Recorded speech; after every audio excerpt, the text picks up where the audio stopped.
Wak. Terima kasih Wak sebab sudi untuk jumpa saya hari ni Wak. Saya nak minta tolong Wak. Dulu awak buang macam tu je saya kan sebab kekasih kaya awak tu. Apa dah jadi dengan kekasih kaya awak? Itu masalahnya. Saya nak minta tolong awak hari ni sebab dia lari. Hilang. Saya call tak angkat, saya WhatsApp tak jawab. Kekasih awak lari hilang. Oh, baru nak cari saya. Ya, saya nak minta tolonglah sekarang ni sebab saya dah beri sepenuh percayaan saya dekat dia. Baik. Macam mana awak tahu yang kekasih awak tu hilang? Dia tipu awak ke?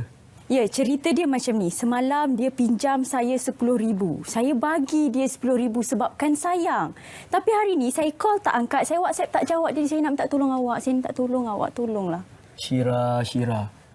Awak dah kena tipu, Syira. Tuan-tuan dan puan-puan, itulah situasi terkini yang sering berlaku dalam masyarakat kita. Ya, macam itulah. Kesian warga-warga yang ditipu. Jadi macam mana kita nak mencari penyelesaian, Azrul? Baik, malam ni memang kena dengan topik dia. Apa pun kami daripada Bicara Pengguna ingin mengucapkan salam Ramadan. Satu Ramadan hari ini, Alhamdulillah. Sempat kita berbuka dia. Ya, sempat.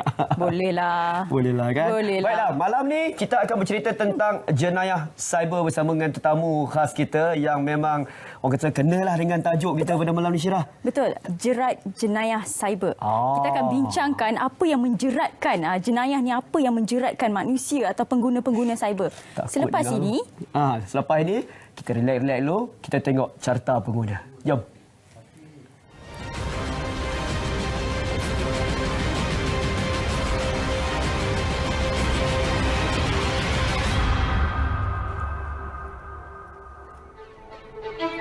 Baik, carta pengguna seperti biasa. Di tempat yang kelima, pengguna B10 dapat perlindungan insurans. Berita harian. Seterusnya di tangga keempat, peniaga digesa henti jual kosmetik tidak lulus KKM. Ya, itu dia. Sebagai pengguna anda harus bijak untuk memilih barangan atau kosmetik yang diluluskan. Dan di tempat yang ketiga, KPDN HEP cadang tambah barang tempoh kawalan harga musim perayaan, petikan daripada utusan Malaysia. Manakala di carta yang kedua, pegawai penguatkuasa di Bazar Ramadan pantau harga makanan, petikan daripada Berita Harian. Alhamdulillah. Dan carta minggu ini dikuasai dengan berita Fama luaskan pembelian hasil tanaman penduduk tempatan, petikan daripada Berita Harian.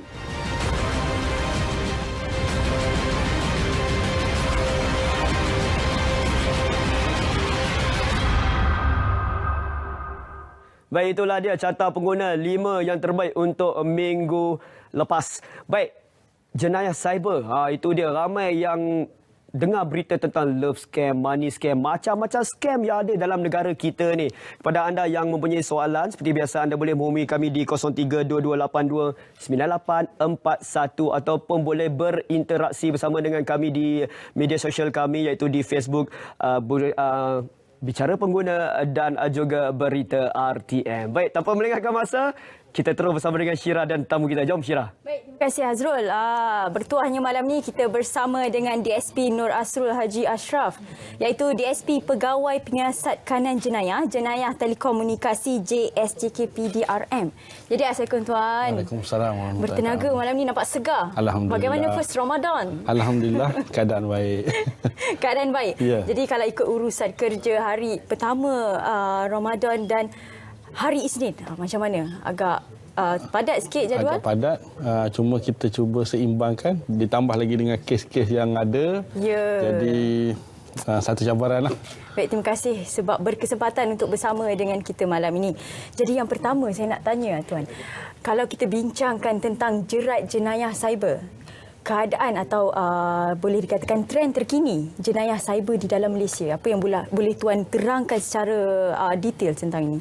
Okey, secara umumnya jenayah cyber ni kalau kita tengok pada pengertian dia merupakan salah satu perlakuan jenayah yang menggunakan atau menyasarkan peranti komputer. Baik. Sama ada dengan sengaja ataupun tidak sengaja dan mempunyai niat curang. Jadi pada masa sekarang trend jenayah cyber kita tengok banyak tertumpu kepada salah guna ataupun ancaman yang menggunakan peranti komunikasi. Trend dia semakin setiap hari semakin meningkatlah kegiatan jenayah ini. Semakin hari semakin teringat saya satu kenyataan daripada Presiden Persatuan Pengguna Cyber Malaysia mengatakan setiap hari paling kurang satu individu menjadi mangsa jenayah cyber. Betul tuan? Betul. Untuk tahun 2019 Ya. sehingga 30 April, Ya. sejumlah 4,754 kes dilaporkan dan dibuka ketasiasatan oleh Pegawai Penyiasat Jenayah Komersial. Baik, itu dalam kes-kes macam mana tuan? Ianya meliputi kes-kes jenayah telekomunikasi, Okey. penipuan keuangan, love scam ataupun 419 scam, e-financial ataupun e-perdagangan, elektronik perdagangan. Lepas tu kita ada kes-kes yang melibatkan bahan lucah,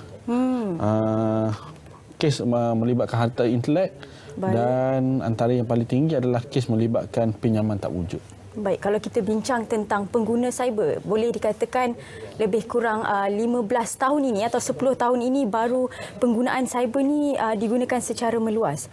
Boleh tuan ceritakan bermulanya jenayah cyber yang memang kita tahu unik, selain daripada jenayah lain yang membawa kecederaan, dan jenayah cyber ini adalah salah satu-satunya jenayah yang tidak membawa kecederaan atau meragutkan nyawa. Jadi boleh tuan ceritakan trend jenayah cyber ni bermula pada tahun bila? Okey, trend jenayah cyber ni sebenarnya bermula daripada sejak pengenalan komputer di negara kita. Baik. Dan ianya semakin berkembang selaras dengan pendedahan ataupun akses kepada alam cyber ni di mana-mana saja di Malaysia. Pada masa sekarang kalau kita tengok di mana-mana saja di Malaysia kita boleh akses internet dan boleh berkomunikasi dengan orang lain.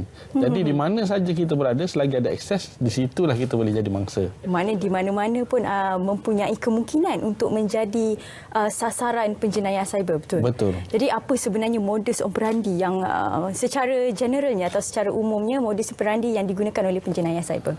Okey, bagi Jabatan Siasatan Jenayah Komersial, untuk kes-kes jenayah cyber ianya melibatkan lebih kepada kes-kes penipuan atas talian dan salah guna rangkaian. Bagi kes penipuan jenayah cyber ianya melibatkan kes-kes love scam, tipu panggilan ataupun impersonation fraud, e-belian, e-financial, dan juga tadi pinjaman tak wujud tadi. Pinjaman tak wujud. Ya. Okay, dalam banyak-banyak kes itu yang mana mendapat perhatian atau menjadi sasaran penjenayah cyber? Okey, Yang lebih pada senang masa sekarang kalau berdasarkan trace masa dan laporan yang kita terima dan disiasat, kes-kes melibatkan impersonation fraud ataupun tipu panggilan dan juga pinjaman tak wujud merupakan jenayah paling tinggilah kadar dia sehari-hari. Pinjaman tak wujud, boleh tuan terangkan sikit? Pinjaman tak wujud tu selalunya keadaan atau cara-cara bagaimana ia berlaku? Okey, kes pinjaman tak wujud ni ianya dioperasikan oleh satu sindiket penipuan yang menyasarkan individu ataupun orang ramai yang cuba mencari ataupun mendapatkan pinjaman yang bukan melalui institusi kewangan berdaftar, di mana perkhidmatan yang sebenarnya tak wujud tu ditawarkan melalui social media seperti Facebook, Twitter ataupun lain-lain lah, contohnya WhatsApp. Bermakna dekat sini kita boleh katakan ia adalah ejen tidak sah atau memang bukan ejen?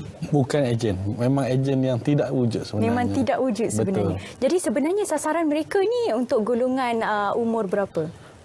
Umur kita tengok daripada laporan yang diterima seawal mereka yang lepasan pelajaran ataupun universiti sehinggalah mereka yang peringkat berumur. Selalunya mereka ni adalah orang yang telah disenarai hitamkan oleh institusi kewangan ataupun mereka yang terdesak untuk mendapatkan wang dalam masa yang singkat. Jadi sebenarnya apa nilai yang mereka inginkan daripada mangsa-mangsa ini? Selalunya apabila mangsa berminat untuk membuat pinjaman, mangsa ni akan diminta untuk membuat bayaran proses oleh sindiket yang tidak wujud sebenarnya tu. Jadi mangsa yang dalam keadaan terdesak untuk mendapatkan duit akan membuat bayaran secara berperingkat sehinggalah mereka sedar sebenarnya mereka ditipu. maknanya dia ambil kesempatan daripada kesusahan orang lain. Betul. Betul lah Azrul kan? Ya, betul. Baik Tuan, saya tertarik tadi Tuan mengatakan yang kebanyakan mangsa-mangsa adalah mereka yang dalam kesusahan, mungkin hilang pekerjaan dan sebagainya, tak ada pendapatan dan sebagainya. Tapi macam mana scammer ni ataupun mereka ini mendapat maklumat ataupun database dari pelanggan-pelanggan mereka ni Tuan setakat ni? Okey, untuk kes-kes penipuan yang lain selain daripada pinjaman tak wujud tadi, mereka kadang-kala menjalankan social engineering ataupun kejuruteraan sosial ke atas mangsa. Mangsa yang selalunya tanpa mereka sedari akan berkongsi maklumat peribadi di laman-laman sosial dan sekaligus akses kepada akaun mereka juga dapat dilihat oleh orang ramai. Jadi penjenayah bila mereka buat social engineering, mereka akan mengetahui apa maklumat peribadi mangsa, apa maklumat keuangan dan apa sosio peribadi mangsa ni. Baik, mangsa kalau kena dengan scammer ni, peratusan untuk mereka laporkan kepada pihak polis macam mana Tuan? Mungkin ada yang malu dan sebagainya yang tak laporkan? Ya, ada juga mangsa yang daripada mereka yang berpelajaran tinggi ataupun berkedudukan tinggi berasa malu untuk tampil ke hadapan dan membuat laporan polis. Ini mungkin disebabkan oleh faktor keluarga dan juga faktor persekitaran. Tetapi saya boleh katakan sebahagian besar daripada mereka ada membuat laporan polis. Bagaimana pula Tuan kalau memang ada satu kenyataan yang di mana penjenayah ini dapatkan maklumat daripada syarikat-syarikat telco. Macam mana Tuan? Kita ada menerima laporan polis berhubung dengan kebocoran maklumat di mana ianya masih dalam siasatan. Ya. Dan kadang-kadang ada juga insiden kebocoran maklumat tidak dilaporkan kepada pihak polis. Maknanya sekiranya anda menjadi mangsa, jangan teragak-ragak untuk memberi maklumat dan report kepada polis. Betul? Betul. Daripada maklumat itu, polis boleh buat siasatan bagaimana secara terperincinya siasatan itu akan dilakukan oleh pihak polis sendiri. Jadi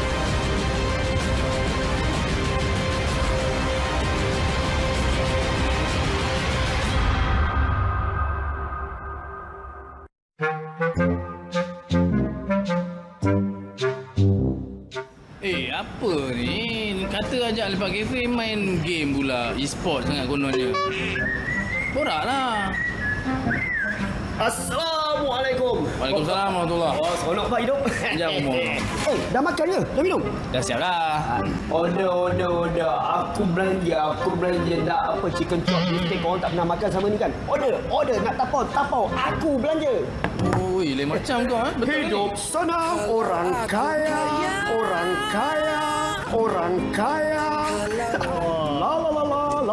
Aku pelik lah.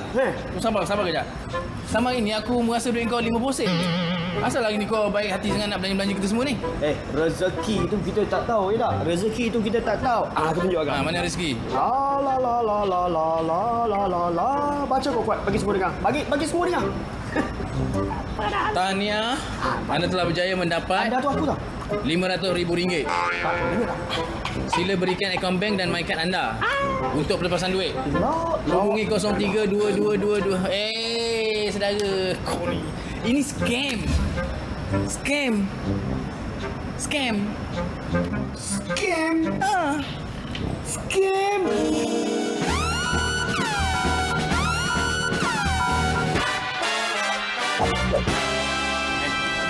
Habis tu kau dah bagilah nombor akaun, nombor my card, nombor akaun bank semua tu. Dah, aku dah bagi nombor akaun, kad, password semua aku dah bagi sebab dia kata dalam masa 2 minit dia nak BI. Senang betul lah kau nak tipu. Kau sekarang kau telefon bank, kau check ada lagi tak duit kau tu apa semua. Check Ya. Buka. Budak. RM3. Ya Allah, RM3. Itulah kau. Ni contoh ni. Mudah sangat percaya dengan money scam ni apa semua. Sekarang padanglah muka kau. Hari ni siapa nak belanja kita?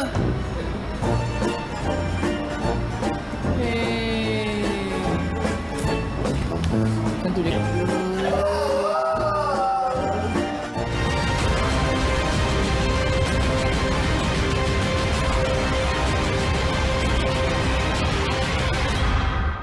begitulah sandiwaranya Azrul. Berputih mata Azrul. Hilang duit saya. Hilang duit berpuluh ribu. Jadi macam mana Tuan kalau keadaan itu memang kalau ikutkan itu agak tular. Itulah yang paling tular bila kita ceritanya kita dapat mesej hadiah 10,000, 15,000. Jadi macam mana Tuan pengurusan pengendalian kes itu? Okey, kalau keadaan tadi kita tengok tu adalah berkaitan dengan kes tipu SMS peraduan.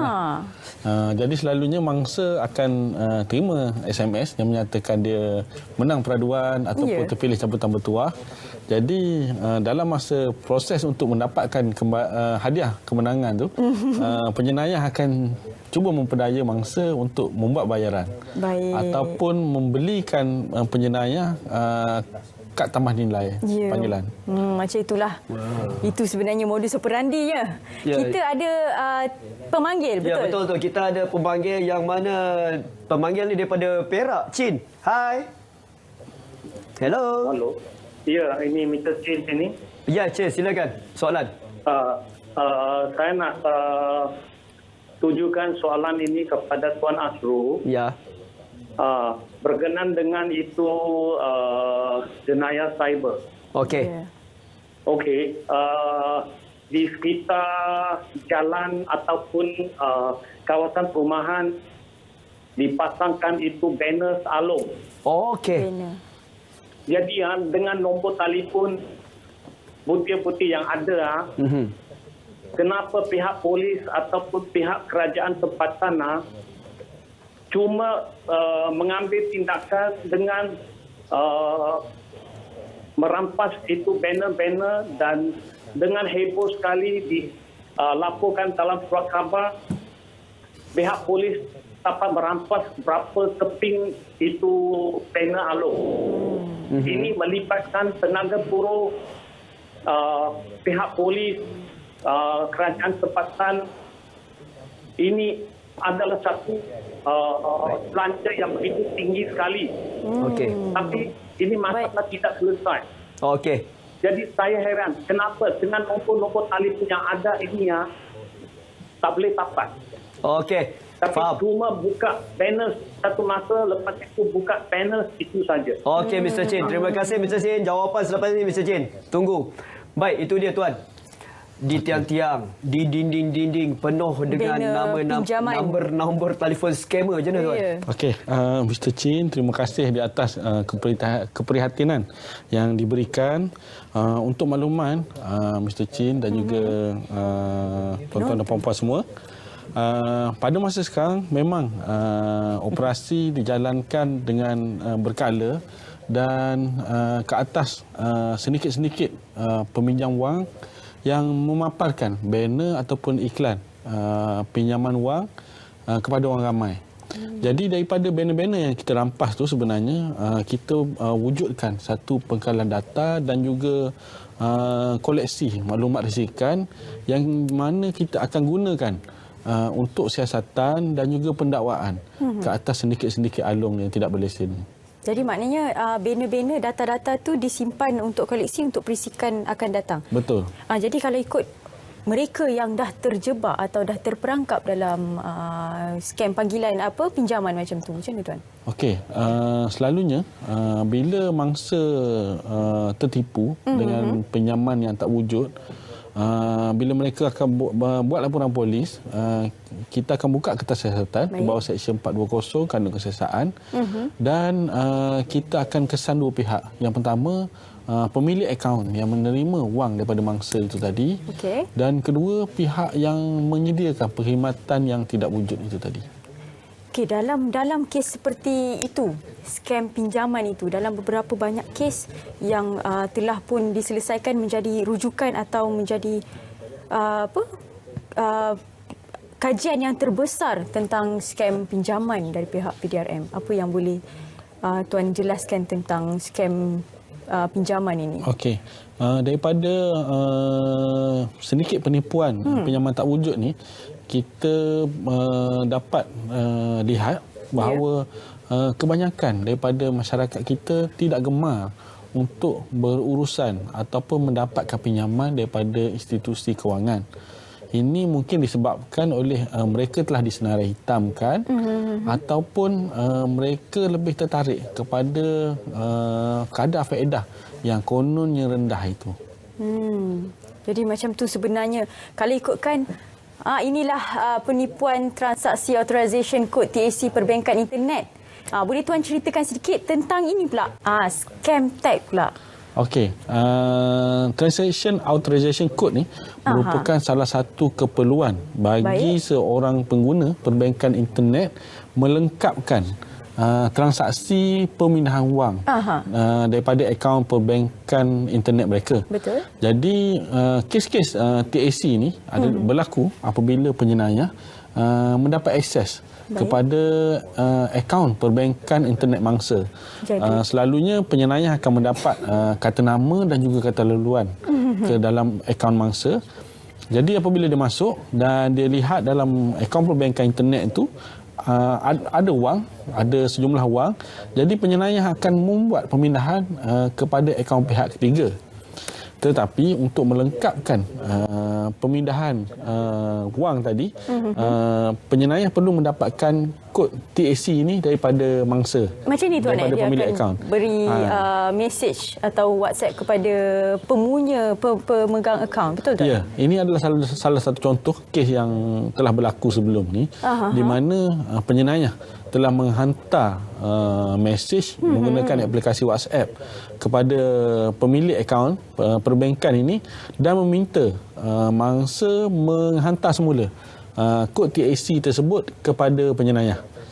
Dengan pelbagai alasan tersalah hantar, sistem error. Jadi mangsa yang terpedaya ataupun pada masa tersebut dalam kesibukan mungkin menguruskan keluarga ataupun bekerja, tanpa usul periksa dan baca kandungan mesej tu, akan terus memajukan mesej kepada penjenayah, sekaligus menyebabkan wang dipindahkan. Baik, itulah modus operandi yang sebenar. Jadi kalau kes seperti itu, kalau mereka yang prihatin tentang kes-kes ini tidak meneruskan atau tidak forward mesej itu kepada orang lain, tapi kalau yang dah terlepas, putih mata. Ya, setakat ni daripada apa yang kita dapat maklumat daripada pihak institusi kewangan, tidak ada bayaran ganti rugi akan diberikan kepada mangsa. Macam tu Azrul, berputih mata. Macam cerita Azrul tadi, Azrul. Itulah. Berputih mata. Kan? Sebab zaman sekarang ni teknologi terlalu canggih dan ramai penjenayah di luar sana mengambil kesempatan. Baik tuan, saya ada satu soalan sebenarnya saya nak tanya tuan ni. Selain daripada case tag tadi tu, ada juga scammer yang menggunakan orang cakap apa, kesempatan memperdaya kaum wanita dengan love scam. Tapi tuan jangan jawab. Ambil nafas dulu orang cakap. Dan kepada anda yang berada di rumah, anda boleh terus saja menghubungi kami ataupun berinteraksi bersama dengan kami di Facebook kami di Berita RTM ataupun di 5 Bicara.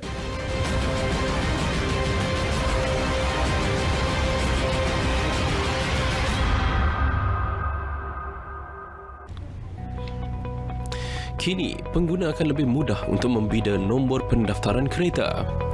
Jabatan Pengangkutan Jalan JPJ telah melaksanakan sistem bidaan nombor pendaftaran kenderaan dalam talian e-bidding bermula pertengahan April lalu.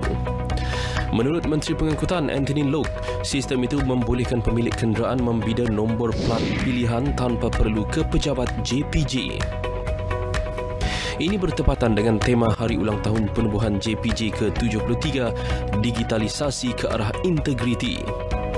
Inisiatif ini merupakan langkah strategik JPJ yang dilihat mampu memberikan manfaat jangka panjang kepada rakyat dan negara. Melalui pelaksanaan JPJ e-bid, pengurusan nombor kenderaan dapat ditambah baik dan diperkemaskan melalui sistem urus niaga dalam talian. Sedikit sebanyak inisiatif ini mampu mencapai ekspektasi masyarakat Malaysia yang berkehendakkan kepada kesenangan dan kesempurnaan perkhidmatan bagi memenuhi keperluan semasa yang kompetitif. JPJ juga akan memperkenalkan satu lagi projek iaitu sistem pemanduan kenderaan secara elektronik yang menguji kenderaan di dalam bilik kawalan menggunakan pemanduan secara digital. E-testing itu melibatkan ujian di Lita. Apabila ujian di Lita itu sekarang ini kalau secara konvensionalnya ada penguji di sebelah pemandu itu. Apabila kita melaksanakan e-testing, maka tidak ada lagi penguji di sebelah pemandu itu. semua itu akan dipantau melalui sistem DITA, sistem CCTV, melalui kamera dan melalui sensor. Kalau katakan kalau ujian parking sebagai contohnya, kalau mereka tidak melepasi garisan itu ataupun mereka keluar daripada garisan itu, maka mereka fail lah, akan dilihat melalui sensor. Jadi pilot projek itu masih dijalankan. Kita harap pelaksanaannya boleh dalam masa dekat. Beliau bercakap kepada pemberita selepas melancarkan sambutan Hari JPJ ke-73 di Putrajaya. Beliau turut menyarankan JPJ agar lebih bersiap siaga dalam menyusun strategi bagi memastikan kelangsungan ekosistem pengangkutan jalan di negara ini sentiasa ke hadapan mengikut arus permodenan. Justru warga JPJ diseru untuk lebih kreatif dan inovatif dalam menyampaikan perkhidmatan dan mempunyai sikap untuk berubah seiring dengan suasana dan keperluan semasa.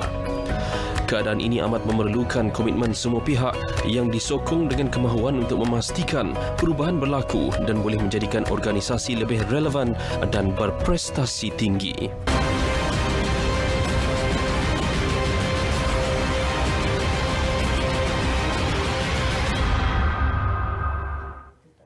Baiklah, jerat jenayah cyber yang menjadi igawan masyarakat kita ketika ini. Baik, kita ada pemanggil daripada Selangor. Assalamualaikum. Waalaikumsalam. Cik Mak Noh, apa khabar? Khabar baik. Salam Ramadan. Salam Ramadan. Silakan Cik Mak Noh. Soalan. Okey, Tuan Asrul, saya nak tanya. Misal kata kalau kita mengenali individu ni,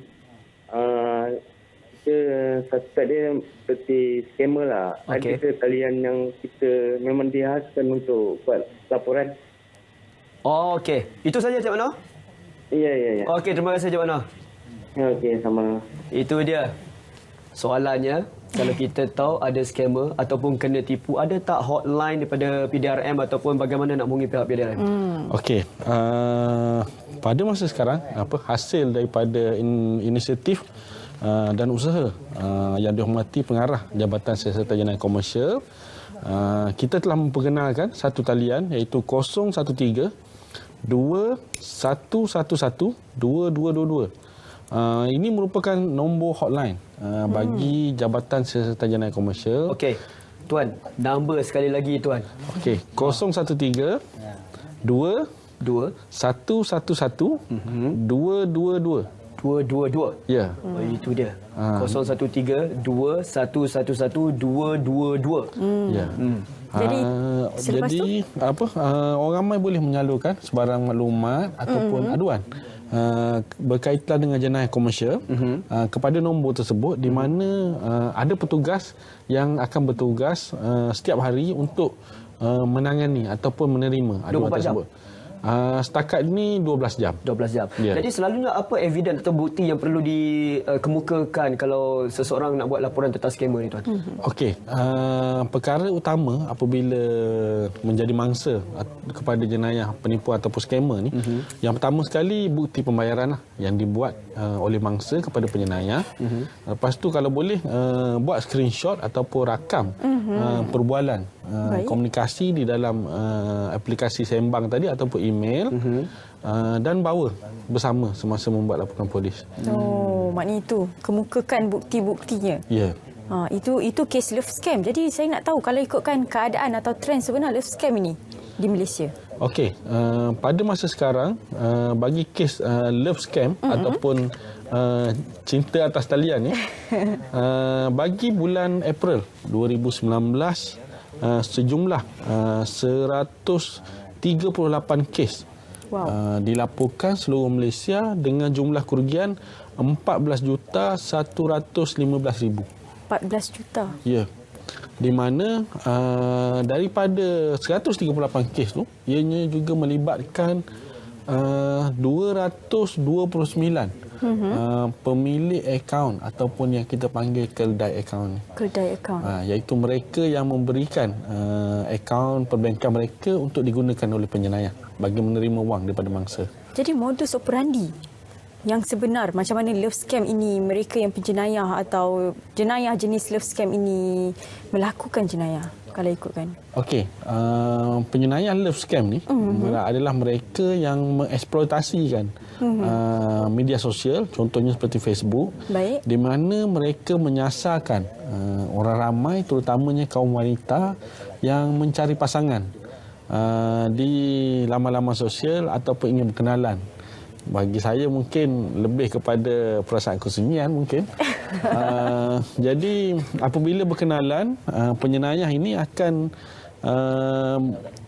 memberikan janji-janji manis dan juga cuba meminta mangsa agar membuat pembayaran ataupun memberikan pinjaman wang kepada so-called kekasih alam cyber tadi bagi menerima wang ataupun hadiah daripada luar negara. Itu namanya fake hope, Azrul. Itulah macam hope. saya baca dalam surat khabar sehari semalam, saya rasa polis Shah Alam berjaya membongkar sedikit love scam. Ya. Jadi tuan, saya nak tanya tuan, ciri-ciri scammer untuk love scam ni, sebab ini yang selalu terjadi kepada kita ni, apa ciri-ciri yang selalunya kita dapat? Okey, hasil daripada apa yang kita lihat sebelum ni juga, benda yang paling utama sekali yang kita perlu ingat ianya too good to be true ataupun terlalu betul untuk jadi kenyataan. Selalunya penyenayah love scam ni akan menggunakan akaun-akaun profil lelaki berkulit putih, berbangsa asing, bekerja, dan ada setengahnya telah berumur tetapi stabil dari segi keuangan dan juga keluarga. Ya. Jadi selalunya mereka yang bakal jadi mangsa ni adalah mereka yang sedang mencari pasangan. Jadi bila dilihat akaun social media tadi yang kita tengok terlampau menarik dan sukar untuk dilepaskan, jadi dengan secara mudahnya mereka akan terpedaya. Jangan terlalu mudah atau berlembut hati dengan love scam ini. Betul Azrul. Betul. Jadi macam ni tuan, kalau kes seperti itu, bagaimana proses siasatan daripada PDRM? Okey, apabila kita terima laporan daripada mangsa, yang pertama sekali kita akan minta kerjasama daripada institusi kewangan untuk menyemak dan mengesahkan sama ada wang milik mangsa masih lagi ada dalam akaun suspek ataupun tidak. Jadi selain daripada itu, kita juga perlu membuat siasatan ke atas komunikasi yang digunakan oleh suspek. Ini melibatkan penggunaan Facebook ataupun telefon tadilah. Jadi kalau ikutkan mangsa yang disasarkan dalam golongan wanita, lingkungan umur berapa? Bagi kes love scam ataupun cinta atas talian ni, seawal umur 20-an sehinggalah lebih pada 60 tahun pun ada. Bahaya Azrul lah, 20-an. 20-an. Baik tuan. Zaman sekarang ni banyak aplikasi-aplikasi yang dimuat turun secara percuma. Dan baru-baru ni saya ada terbaca di negara kita sendiri di mana aplikasi yang diberi nama dating.com yang sering menjadi mencari mangsa di dalam aplikasi tersebut. Jadi bagaimana pihak polis? Adakah pihak polis bersama dengan pihak SKMM menteras jenayah ini ataupun memberikan kempen dan sebagainya, kesedaran kepada macam pengguna-pengguna ni? Okey. Sejak daripada bulan November tahun lalu, kita PDRM dan secara spesifiknya Jabatan Siasatan Jaringan Komersial dengan kerjasama Suruhanjaya Komunikasi dan Multimedia dan Kementerian Komunikasi, kita ada melancarkan pelbagai kempen dan juga ceramah melalui media elektronik dan juga media sosial bagi menerangkan apa itu ancaman jenayah cyber dan bagaimana orang ramai boleh mengelak daripada menjadi mangsa. Jadi kalau tadi tuan cakap seawal umur 20 tahun, adakah kes yang bawah umur daripada tahun 20 tahun pelajar-pelajar sekolah? Terjadi pada pelajar-pelajar sekolah. Kalau untuk love scam tak ada. Tapi kalau untuk bawah jenayah cyber, iaitu di bawah salah guna rangkaian, iaitu penyebaran gambar lucah ataupun posting-posting yang menjelekkan, ada. So itu maknanya kena di bawah penguasaan ibu bapa, betul? Ya. Dia Azrul. Kena mengawasi anak-anak menggunakan gadget, bahaya. Itulah dia, zaman sekarang ni zaman di hujung jari pun ada keburukan dan kebaikannya juga tuan ya. Ya. Baik, kita ada lagi topik-topik menarik yang ingin kita bersembang bersama dengan tuan DSP Azrul kita ni. Baik, tapi sebelum tu kita terus saja ke preview pengguna, dan kali ini kami akan membawa anda bersama dengan Persatuan Peniaga dan Penjaja Bumiputera Wilayah Persekutuan Kuala Lumpur. Jom kita tengok.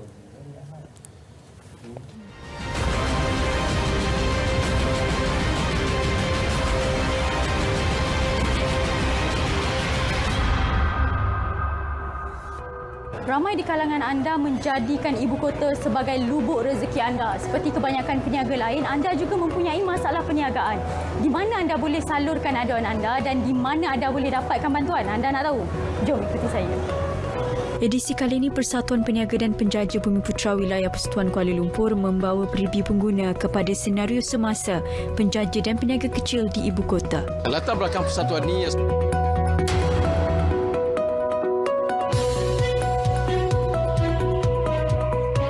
saya ambil alih persatuan ni, Persatuan Peniaga Bumiputera Wilayah Persekutuan ni tahun 2004 ya.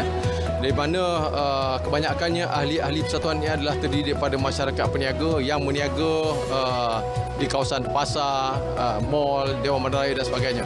Seringkali terdengar keluh kesah golongan penjaja dan peniaga kecil berdepan dengan 1001 masalah dan cabaran. Biarpun pelbagai program dan bantuan telah diberikan kepada mereka, namun sehingga kini masih ramai daripada golongan tersebut dihimpit dengan pelbagai masalah. Ini termasuklah berkaitan dengan keadaan penempatan kawasan perniagaan mereka yang agak kekurangan dari segi fasiliti penting. Masalah itu belum lagi ditambah pula dengan isu persaingan dengan peniaga warga asing yang umpama cendawan tumbuh selepas hujan. Dan tanggungjawab kita adalah lebih kepada memberi perkhidmatan kepada ahli-ahli kita yang mempunyai masalah dengan pihak PBT, Dewan Bandaraya, untuk kita membantu mereka ini pertama dalam soal untuk mendapatkan lesen dan kawasan-kawasan yang lebih selesa untuk mereka menjalankan perniagaan. Saya juga terlibat dengan masyarakat peniaga kecil ni.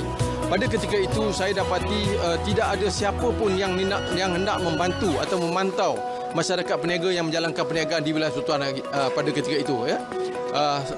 Di situlah lahirnya saya hari ini berjuang untuk membantu masyarakat peniaga supaya mereka ini berniaga tanpa dengan keselesaan. Sehingga tahun ini terdapat hampir 100,000 peniaga berlesen yang menjalankan pelbagai jenis perniagaan di Kuala Lumpur. Oleh itu, golongan ini sepenuhnya bergantung kepada perhatian kerajaan, juga organisasi bukan kerajaan bagi melancarkan urusan perniagaan mereka. Okey, kepada semua masyarakat peniaga boleh membuat aduan kepada di pejabat kita yang dibuka daripada 9 pagi hinggalah pukul 5 petang. Ya, aduan terus kepada pejabat dan kita akan menulis surat kepada pihak-pihak yang berwajib, Kementerian Wilayah maupun Dewan Bandaraya untuk pihak yang bertanggungjawab mengambil tindakan untuk membaik pulih dan sebagainya. Sebarang aduan dan pertanyaan boleh dihubungi di talian 032604 0040.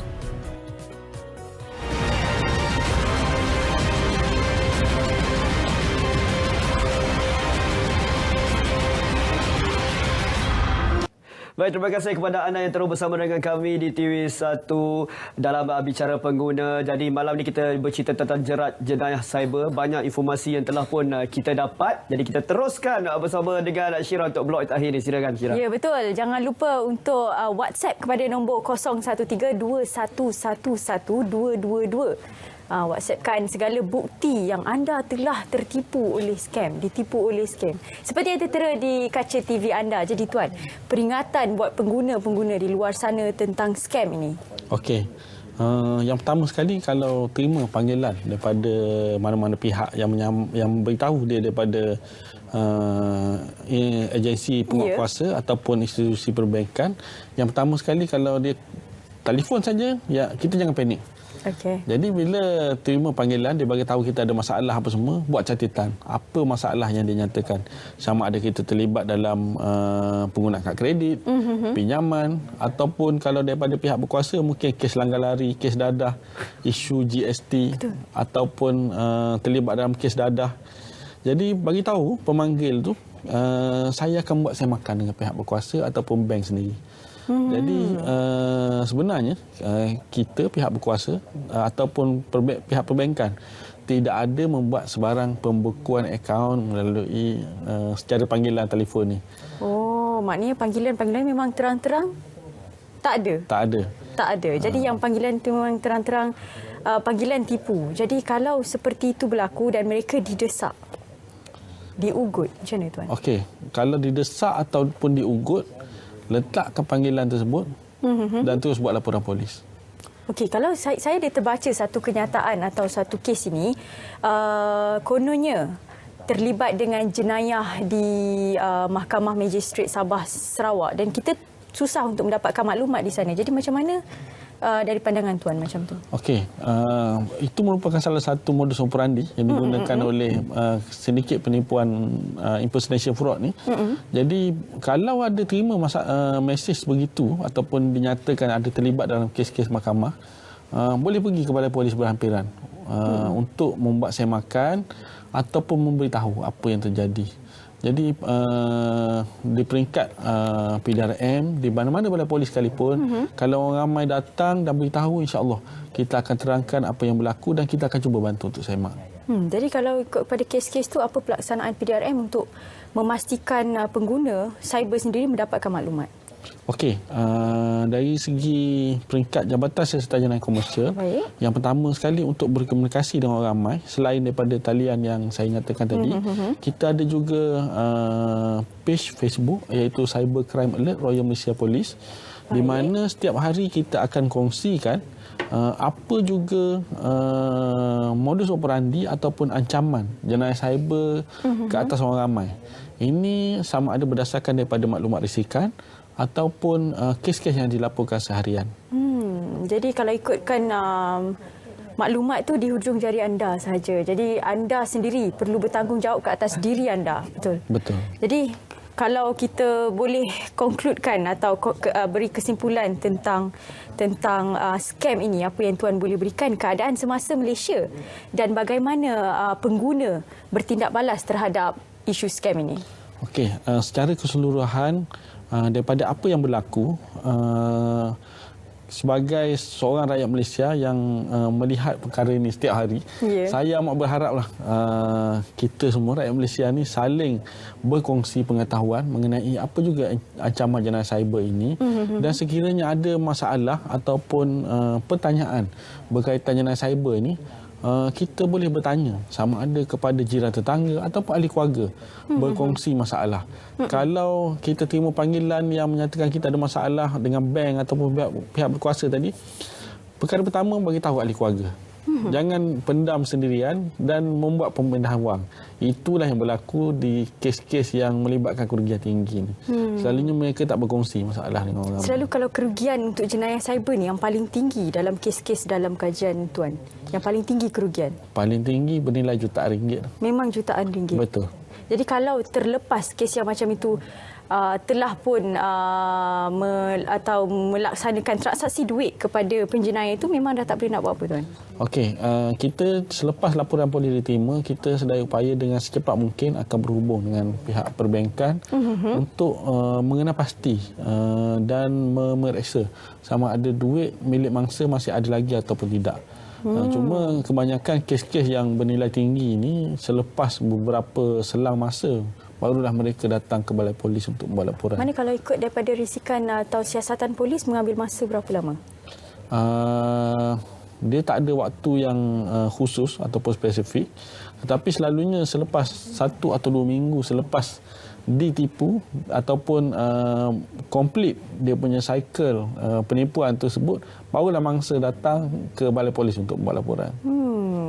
Kalau ikut kes, itu saya nak tanya sebenarnya, sebab banyak sangat scam yang kita dengar kan. Marco scam, love scam lah, macam-macam scam kita dengar. Sekarang ni tuan, kita patut risau dengan apa yang terkini, scam apa yang terkini tuan sekarang ni, yang paling tertinggi dalam carta PDRM sendiri? Okey, dalam carta seharian ataupun indeks jenayah komersial, yang paling tinggi adalah pinjaman tak wujud dan juga impersonation fraud tadi, tipu panggilan. Yang tu merupakan kes yang paling tinggilah sehari-hari. Kalau pinjaman tak wujud, kalau kita tahu mengambil kesempatan di dalam kesusahan orang lain, pinjaman yang mereka berikan, selalunya dalam lingkungan berapa yang berani mereka berikan? Jumlah tidak ada yang jumlahnya tetap, tetapi saya boleh nyatakan ada orang yang nak buat pinjaman 30,000 tetapi akhirnya ditipu lebih daripada 30,000 sehingga 40,000-50,000 pun ada. Bermakna pinjaman tu diluluskan daripada pihak peminjam juga yang memberi pinjaman. Lepas tu macam mana boleh ada kerugian pada peminjam? Sebenarnya pinjaman tersebut memang tidak wujud, tetapi mangsa telah membayar secara berperingkat untuk mendapatkan pinjaman yang dikatakan mudah dan juga murah kadar faedahnya tadi. Oh, macam itu modus operandi sebenar. Betul. Jadi kalau ikut carta pinjaman tidak wujud ni, selalunya berlaku di kawasan macam mana tuan? Luar bandar yang menjadi sasaran mereka. Ia juga tidak tetap. Memang saya boleh katakan seluruh Malaysia berlaku. Keseluruhannya. Ya.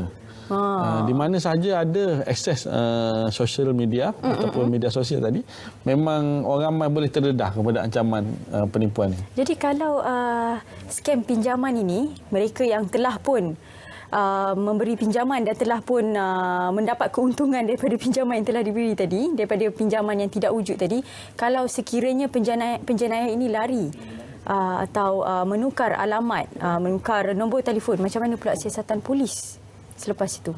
Okey, dari segi siasatan pihak polis, kita akan cuba mengenal pasti apa juga maklumat terkini dan jejak yang ditinggalkan oleh penjenayah. InsyaAllah dengan hasil usaha dan juga kepakaran yang ada di pihak polis, kita tak akan melepaskan ataupun tidak menyiasat kes daya upaya lah. InsyaAllah kita akan jumpa penjenayah. Jadi kalau sekarang kita teknologi makin meningkat, Azrul. Sekarang dah 5G, dulu 4G. 5G memberi kesan 100 kali lebih hebat daripada 4G. Jadi apakah kesan yang boleh teknologi ini, atau dia lebih memburukkan atau lebih memudahkan pihak PDRM?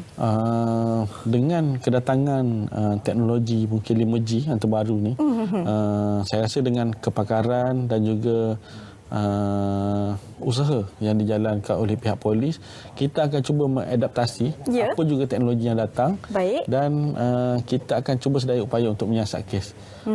Jadi tidak timbul masalah. Okey. Baik tuan, sekarang ni ada tak kempen yang tertentu, mungkin hashtag jangan kongsi ke, hashtag jangan tiru saya ke, apa ada tak daripada pihak PDRM ni? Ada. Apa hashtagnya? Yang pertama sekali, klik dengan bijak. Yang itu digunakan oleh Suruhanjaya Komunikasi dan Multimedia. Kita sama-sama buat cyber safe dan pelbagai lagi lah. Ada di laman Facebook Cybercrime Alert tadi, kita ada letakkan hashtag kita kat situ. Baik, itu dia Syira ya. Hari ini kita belajar tentang jerat jenayah cyber. Jerat percintaan tak apa, jangan jenayah cyber. Oh, tadi hashtag apa tadi tuan? Semak sebelum bayar. Semak sebelum bayar. Klik dengan bijak. Cyber safe. Ada macam-macam tadi di laman Facebook Cybercrime Alert tu. Ada kat situ. Jadi anda boleh kongsikan cerita anda bersama pengguna-pengguna cyber yang lain. Baik, terima kasih Tuan Nasrul. Terima kasih banyak-banyak bersama RTM.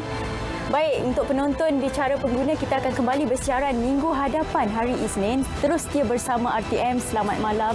Terima kasih. Salam Ramadan dari kami Bicara Pengguna. Terima kasih. Salam hormat.